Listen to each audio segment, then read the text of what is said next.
वही के साथ बादाम खाओ ताकत आने की।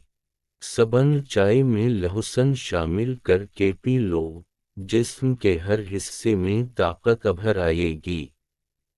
रोजाना एक गाजर खाने से 1 गिलास खून बनता है। मेथी का दाना इस्तेमाल करने से सीने की तकलीफ भम बनने की बीमारी दूर होती है। 2 चम्मच शहद के 1 कप पानी में सुबह व शाम पीने से दायमी नज़ला व ज़ुकाम खत्म हो जाता है।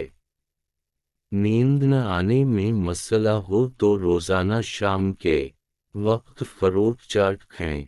पेशाब की जलन दूर करने के लिए सुबह नाश्ते से 1 घंटा पहले अजवाइन का सफ़ूफ 1 पेच पानी के साथ दिन में 1 मर्तबा इस्तेमाल करने से पेशाब की जलन दूर हो जाती है।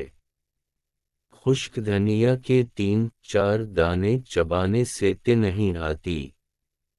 सब्ज धनिया के पत्ते भी खाने से अल्थी रख जाती है।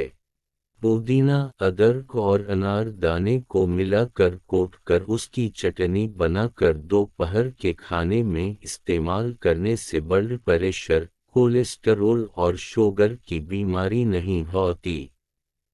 अगर आपको बेख्वाबी की शिकायत हो तो सोने से 1 घंटा पहले नियम गर्म पानी से गस्ल करें। नहायत पर सुकून नींद आएगी। जिस्म में सती ज़्यादा पैदा होती हो तो जिस्म पर सरसों के तेल की मालिश करनी चाहिए। उल्टी या पेट को रोकने के लिए लौंग या सौंफ नहायत पर सुकून नींद आएगी। अगर आपको बेख्वाबी की शिकायत हो तो सोने से 1 घंटा पहले नियम गर्म पानी से गस्ल करें। नहायत पर सुकून नींद आएगी। जिस्म में सती ज़्यादा पैदा होती हो तो जिस्म पर सरसों के तेल की मालिश करनी चाहिए। उल्टी या पेट को रोकने के लिए लौंग या सौंफ नहायत पर सुकून नींद आएगी। जिस्म में सती ज़्यादा पैदा होती हो तो जिस्म पर सरसों के तेल की मालिश करनी चाहिए। उल्टी या पेट को रोकने के लिए लौंग या सौंफ के पानी की कलियां करें।